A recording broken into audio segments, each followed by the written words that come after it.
1, 2, and we're live. Enough about the U.S. Let's talk about China.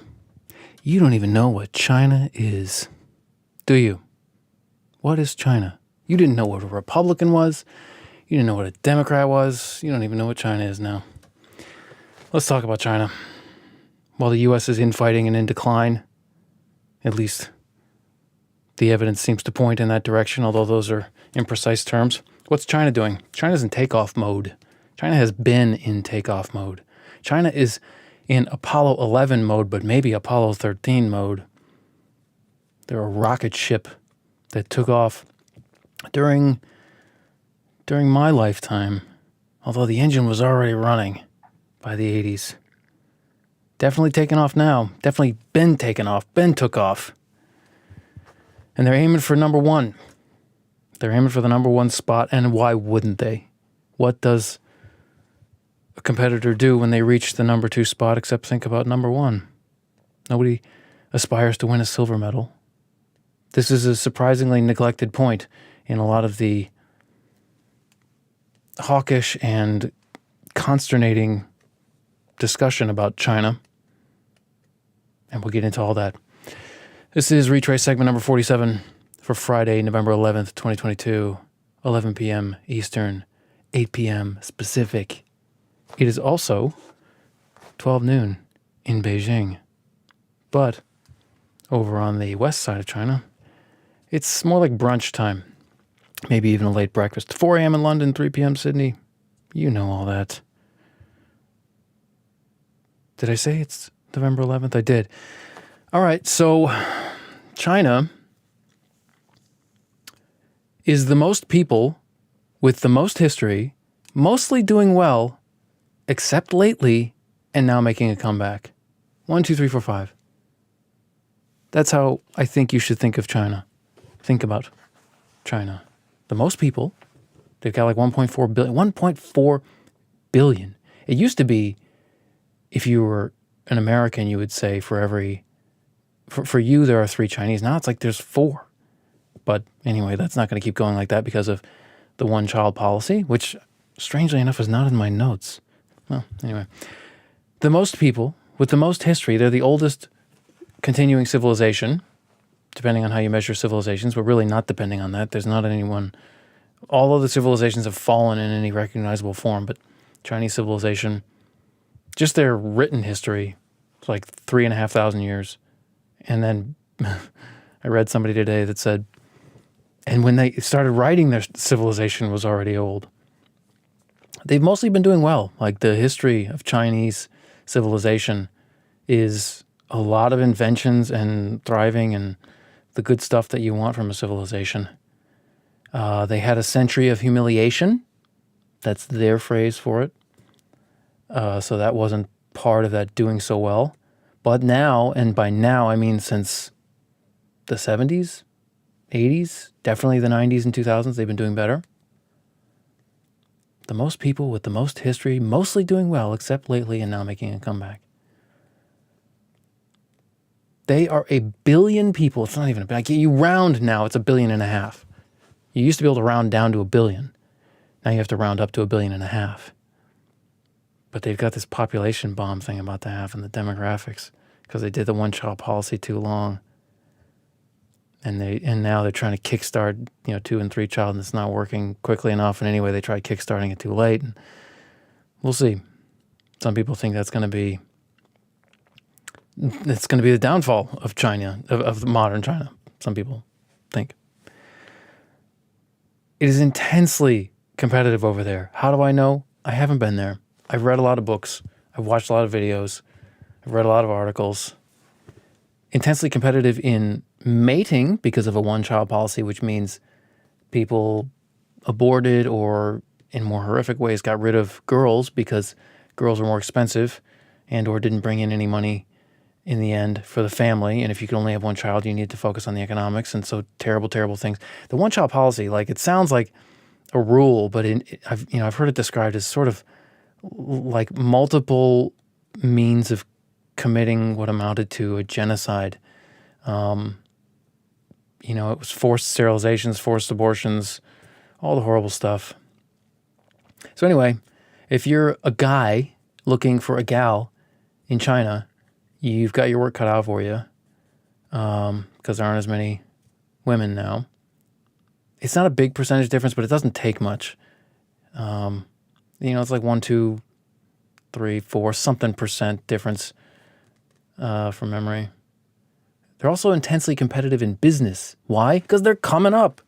They've been an economic miracle. They've been an economic miracle on top of a miracle on top of a miracle. They get a miracle every decade of growth. Crazy growth. Why? Well, that's too big a question to go into in this introductory segment on China.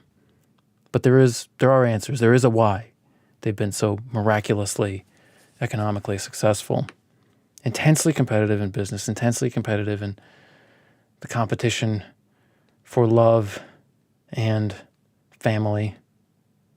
They're governed by a single party, the CCP, Chinese Communist Party. CPC, is that how they refer to themselves? The Communist Party of China? CCP, CPC, PCP. They're rising, and before I move on from China, that's the fulcrum, that's the center of it all, the Chinese Communist Party. On the one hand, it's hard to imagine a China coming up so wildly successfully in terms of economics without whatever the Communist Party did right. And on the other hand, they might be like, depending on who you believe, they might be like the modern Nazis, doing the same level of horrible. It really depends on where you get your evidence, who you trust, and how much you extrapolate from the evidence you do get. There was evidence during World War II, before the Allied victory, of what was going on. We knew, but people didn't. Psychology is a funny thing. And not everybody knew, of course. That might be going on right now again. Something like that. Not necessarily the numbers yet, but something like that, something comparable. China is mostly not the CCP, although the CCP, the Communist Party, is millions of people. I think it's like 12 million people. It's like a lot of people. And the evil done by the CCP is not most of, 12 million people are not doing the evil, but a lot of them are going to be looking the other way and doing things that in retrospect, or from a different vantage point, we could easily say amounts to evil. But most Chinese people are not in the Communist Party. China, then, which is mostly not the CCP, and certainly Chinese history is not the CCP. That started in the last year of the 40s, 49, end of the Civil War. China is rising and has risen, let's say. It's not rising anymore. China has risen in a U.S.-dominated world, the post-World War II world, the post-war world, the United States-dominated. Europe fought itself to death, and the United States was in a perfect position to come in and take the spoils and benefit from everybody's exhaustion. And there's the World Bank and the IMF, and then the UN is is headquartered in New York, and all these things. That it's a U.S. world, right? We've got the Navy all over the U.S. Navy all over the Pacific. China has come up in that world. China,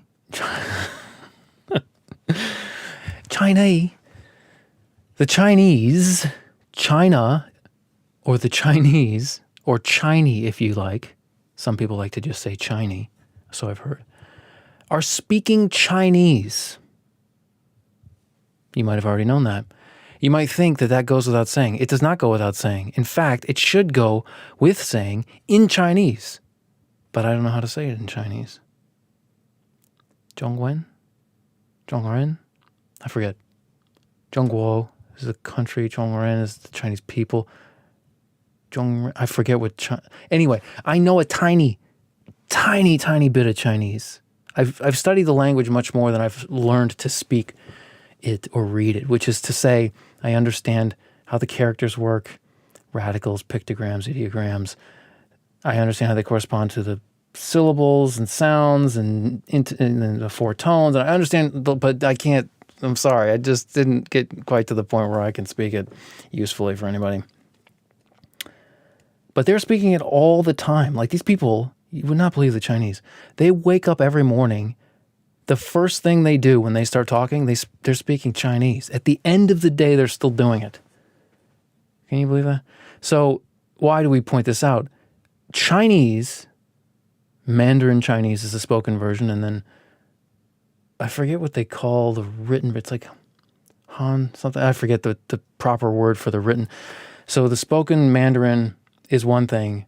It's based on, it corresponds to the written characters, but the written characters are readable and understandable to lots of different spoken dialects of Chinese. And some of the dialects are basically unintelligible to each other. The big ones are like Cantonese, which is Hong Kong, and they speak Mandarin in Taiwan, but it's like Taiwanese Mandarin, and they use traditional characters instead of the simplified characters. And anyway, the point is, if you're reading Chinese characters, preferably traditional, because you can always read simplified from traditional, but you can't always go backward and figure out what the simplified is or what the traditional is from the simplified. If you're reading Chinese, they're all reading the same language, the people who speak Chinese. If you're speaking Chinese, you might not be speaking the same dialect or sub language of Chinese to be able to understand someone who is yet, a Chinese speaker in a sense. Anyway, I'm at the limit of my willingness to lecture on the Chinese language. It is a different language. It is a different way of thinking about language, about thinking about the world. Ludwig Wittgenstein said, "My language is my world," and he was at the forefront of linguistic philosophy, that big boom of stuff in the early mid 20th century. The point is, there's a really good chance that most of what's translated could be translated very differently in most circumstances. And different expert translators differ remarkably on how to translate from one Chinese word or phrase to English. And then there's also this huge language barrier. I can't read. I have a lot of Chinese books, but I can't read much of any of them. Like I like having them, and I like having the chance to look things up. But those are only the books that I can get my hands on. It's not easy in the United States. I mean, you have to go to a major city to find a Chinese, Japanese language bookstore, which they're there, but you have to go to a major city. And anyway, if you don't know what most of it says, it's not useful to you anyway. It takes a lot of work to translate. And most of what they're saying to each other, most of what they're writing is in Chinese, never getting translated into English. That is important to remember. That is important to remember. Have I said that the whole point of Retraice focusing on China is hypothesis number 4, the U.S. is no longer the only superpower, war is likely? Keep that in mind. The U.S. is no longer the only superpower, war is likely. That's a hypothesis. I mean, the first part is not, but the war is likely.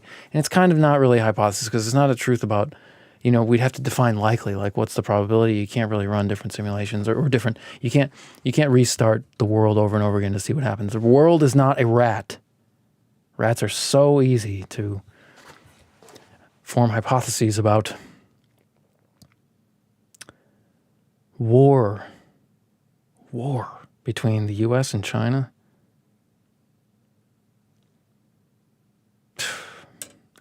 All right, let's talk about, we want to know what China is. I've given you sort of a way of thinking about it. The most people, the most history, doing well, except lately, making a comeback. It's 1 billion striving people, intensely competing in business and for mates and for everything, intensely competing. Governed by a single party, the Communist Party, rising in a U.S. world, speaking Chinese the whole time, unbelievably. So now, let's, in a microsecond, run through Chinese history. No, I promise I'm not going to do Chinese history. I'm going to start at the century of humiliation, right? I can't go back 3,500 written years and then archaeological years before that. Stuff's important. It's important to the Chinese especially. They know their history. But we're going to start with the century of humiliation because we have to start somewhere, and this is the place that made the most sense. The Opium Wars between Britain and China, and then the second one was between France and China. Basically, they flooded China with opium, made them drug addicts for a while, and that was the beginning and the onset of the century of humiliation, 1839 to 1849. It's a little over a century. There was civil war in China, 1927 to 49, so first half of the 20th century, when the Chinese Communist Party was fighting the nationalists who got chased off to Taiwan. That's what Taiwan is. It's the sort of the defeated party, or the defeated side in the Chinese Civil War, retreated to an island. And now, miraculously, they were Chiang Kai-shek was like a despot, and bad things were happening on that island, and somehow they turned themselves into a thriving, happy democracy. So Taiwan is amazing, and also the centerpiece on the global chessboard between China and the U.S. We'll talk about it later. Civil War ended in 49. That's the beginning of Mao. Mao was, leading the Civil War for the communists. There's during Mao ruled until like the end of, to the mid 70s. So, over 25 years. During the Great Leap Forward, they're trying to modernize, right? They're seeing the West. They're still a rural agrarian society. Tens of millions of people starved to death during the Great Leap Forward. And then hundreds of thousands, if not millions, and some people say it was like there were more people died. It's hard to know, but more people died during the Great Leap Forward than perhaps World War II. Although it's definitely competitive with World War II. I'm not sure if I'm remembering that correctly. But anyway, they're up in the tens of millions, like 50 million, 60 million, something like that. Cultural Revolution. So that was 58 to 62, so late 50s, early 60s. And then the Cultural Revolution, late 60s till Mao died in 76, I think, was this sort of like ideological purge, and parents or children like turning on their parents, and hundreds of thousands, if not millions, were killed during that as well. So there's bad stuff that happened under Mao, very bad stuff. Richard Nixon, president of the U.S., went to China in 1972 and sort of ended what's the word I'm looking for? Thawed the ice between China and the United States, and that was the beginning of sort of the opening up of China. China becoming less communist and more sort of dictatorial capitalist. So Deng Xiaoping in the 70s and 80s. One of the ideas that's attributed to him as leader of China is hide your strength and bide your time. World War III, war with China sort of thing makes you think about hide your strength, bide your time. I'm not sure if he said that or if that was just sort of like a philosophy that was attributed to him. Jiang Zemin in the 90s, Hu Jintao in the 2000s. These are the economic boom periods that corresponded also with globalization and the internet, and all these things came together, and China just kept going right up the growth ladder at a breakneck pace. Western companies tried to get in. Chinese knew exactly what they were doing. They welcomed them, took all the benefit for themselves, and Western companies kind of limped away licking their wounds. Rightly so, right? I agree with that. Like, I don't know. It's why should a country want other businesses, which are ultimately nationalist entities? They get their charters, they get their right to existence and all of their benefits from the country from which they come into another country and extract resources or extract the wealth or whatever. I mean, you're partnering, that's fine. But, when they're going in there predatory, which that's what capitalism leads to, it happens. Like, I'm not saying there's anything wrong with what they were trying to do. It's almost a foregone conclusion that corporations would do that as they go global. But the Chinese have mostly stopped them. Good for them. That's okay.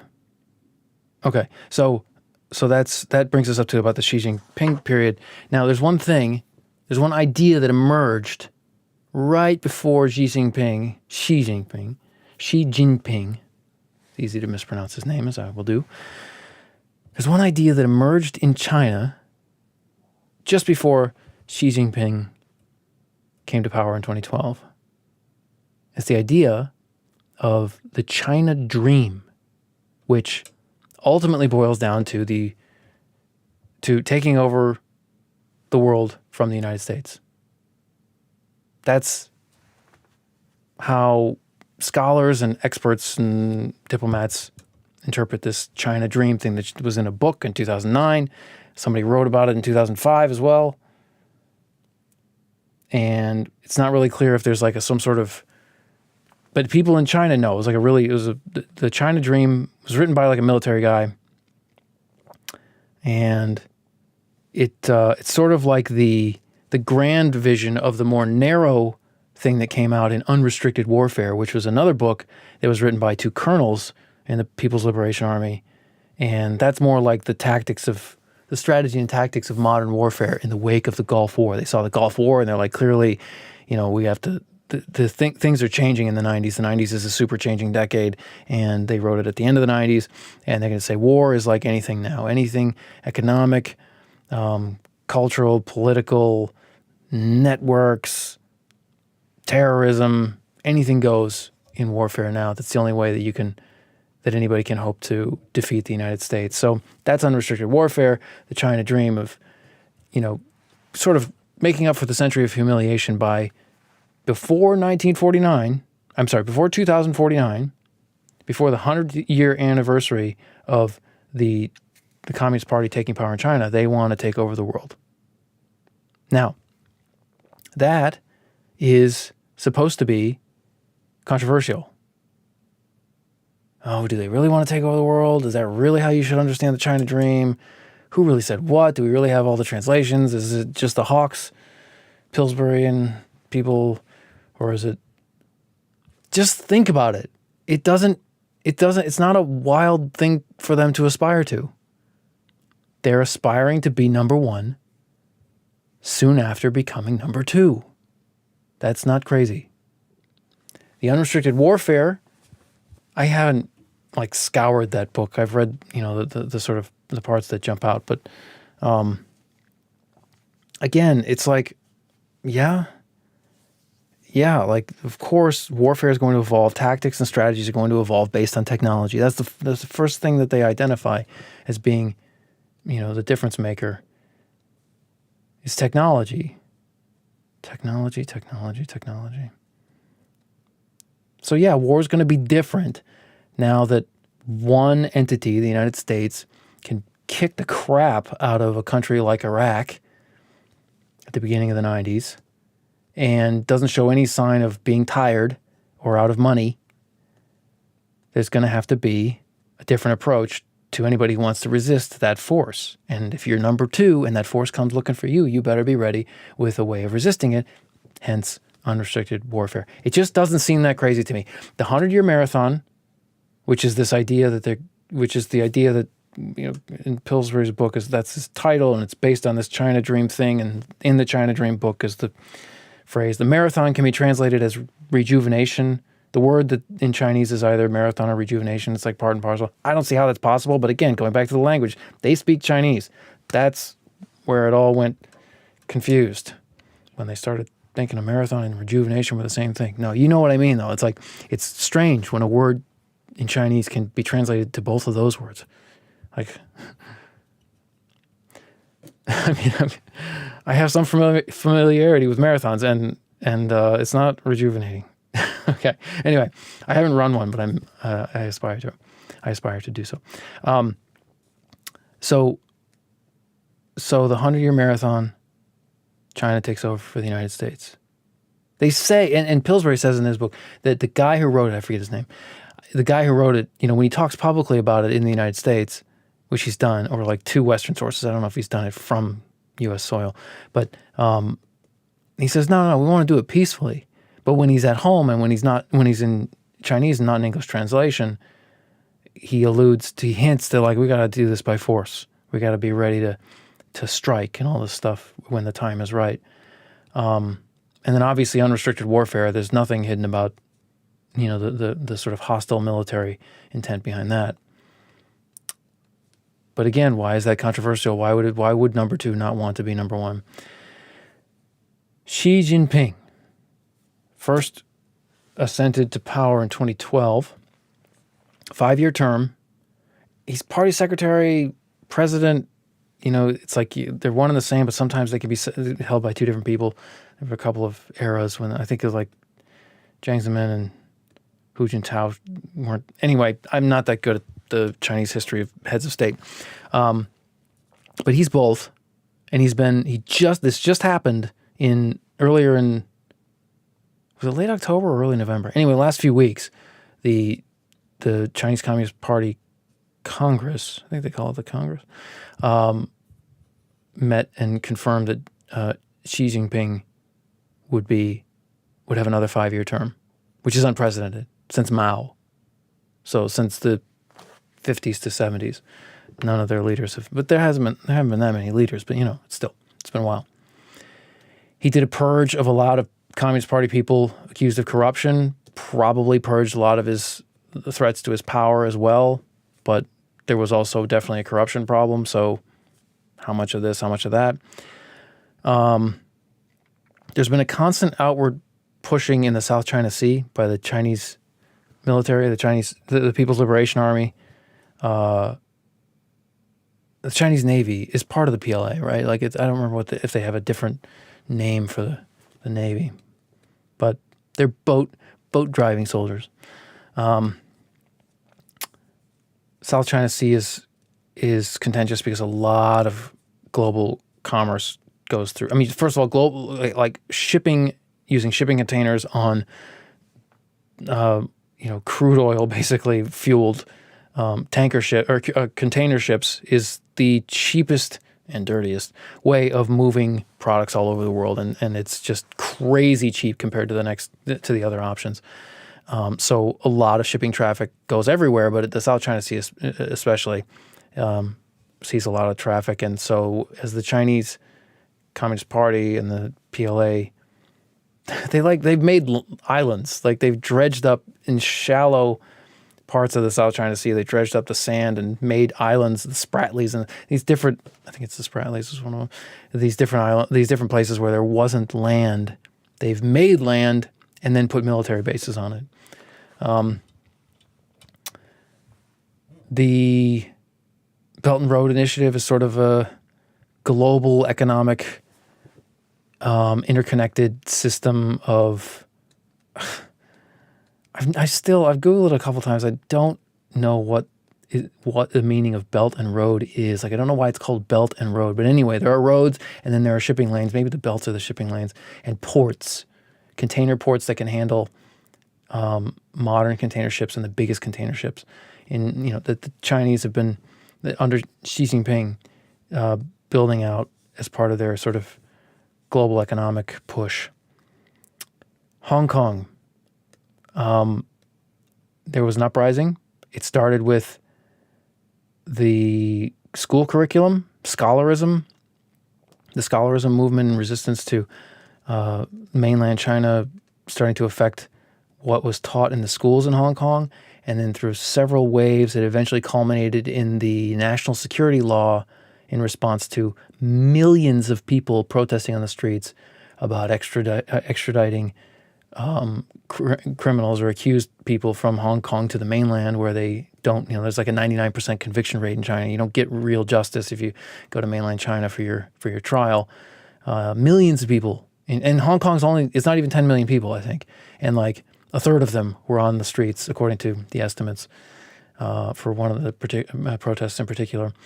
That fizzled in the siege at a university, Polytechnic, Hong Kong Polytechnic, with the PolyU, I think. Ugly situation there. They basically cornered the last protesters in a university for weeks.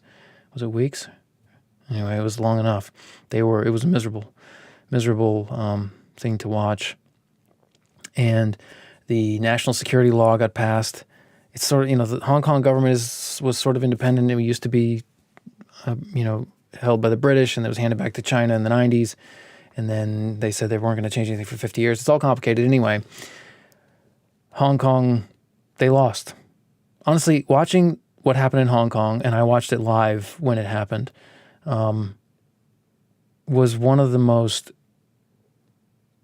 inspiring thing I've ever seen. Like that's happened in my lifetime.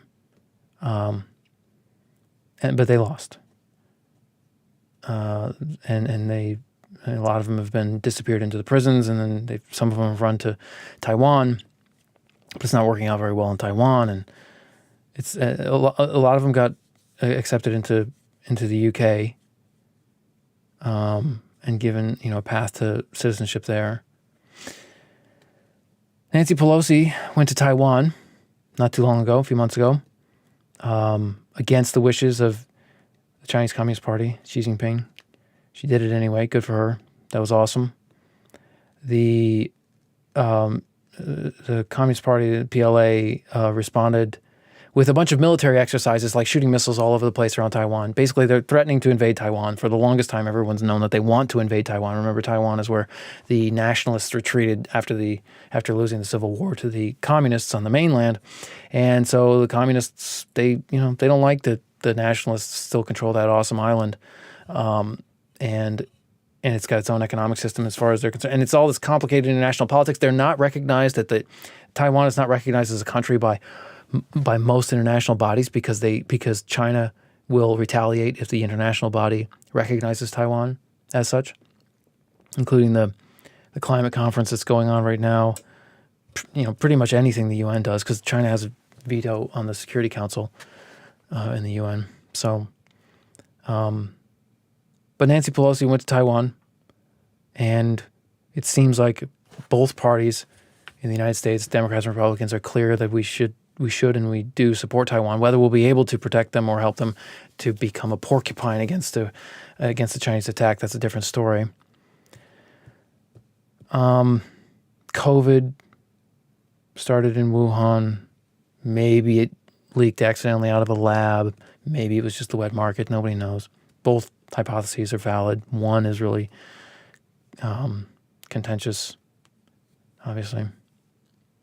Since COVID, and since the rest of the world has sort of gone through the COVID nightmare and woken up from it, China has maintained a zero COVID policy, which itself has become this sort of nightmarish. People don't have food; they're locked in their houses. Shanghai is shut down. Very grinding effect that is having. Evergrande is this like real estate investment company or real estate holding company. Anyway, the real estate is like a huge part of the Chinese boom, economic boom, and they've been over leveraging, and then Evergrande suddenly couldn't pay its bills, and people thought maybe it was going to be the collapse of the Chinese economy and it was going to ripple across the world. It hasn't happened yet, but there's still a lot of questions about whether, how much of this debt is real and or has a future.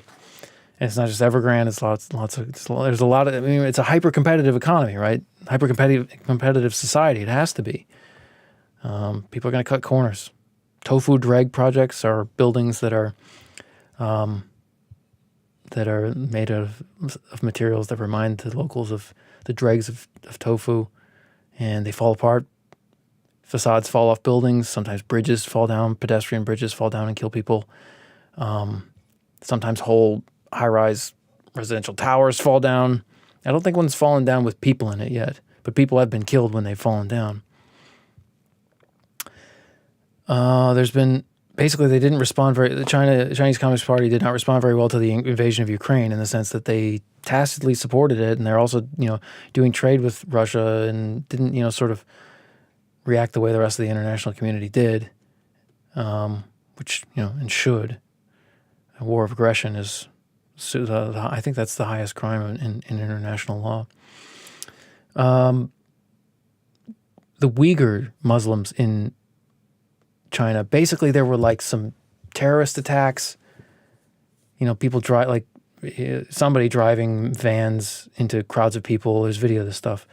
And it got blamed on the Uyghur Muslims. I don't know if it was them or not. I mean, just, and I think that's what kicked off this persecution and internment of Uyghur Muslims in re-education camps that's ongoing. Before them, it happened to the Falun Gong, who were like sort of a spiritual meditation-y group, but became so popular that the Chinese Communist Party started to worry about their effect on power in China, so they started getting persecuted. They started persecuting the Falun Gong. It's not just putting them in camps and re-educate. There are very credible accusations, and there's credible evidence and testimony that there's organ harvesting on an ongoing basis, on sort of a massive scale, scheduling of heart transplants sort of stuff. You can't do that. Israel passed a law against it, is my understanding, when they discovered that they were scheduling heart transplants, which you can't do unless you're going to kill somebody to get the heart. It seems like the UN knows about it, but China's part of the UN. The world doesn't know about it. There's a big question about the global medical community. Why hasn't the global medical community reacted to this? I'm gonna go more into the sourcing for this material, this and everything I'm saying in future shows. We can't do it in this one, but there's a good chance that there's an organ harvesting industry, and that it's being the people who are being killed for their organs are the Uyghurs, the Falun Gong, and political prisoners generally. And finally, they're building a surveillance state. They're using a lot of Western technology, hardware and software. Cisco built the Great Firewall, but that's what they say. I can't. We'll figure out if that's a fair statement. If all of these are fair statements as we dig into the evidence and into the sourcing. But they're building cameras everywhere. Facial recognition everywhere, mandatory compliance with basically surrender of privacy to the government. We talked a few segments back about, and in the AI, I think it was the AI news segment, we talked about how Japan was really leery of, the Japanese were leery of, doing like a government ID program sort of thing, and moving away from paper to digital records and 100% compliance sort of thing. Well, this is what they're worried about. The Chinese surveillance state is not a hypothetical. It is, it's what do they call it? City brain, I think. City brain. Google that. Okay, that's what's been going on in China lately. I know that's a lot to take in. We're going to go through this stuff in more detail, a bit at a time. We'll do a few more segments on China just to make sure that we've got all this sourced properly. But this is just a rundown.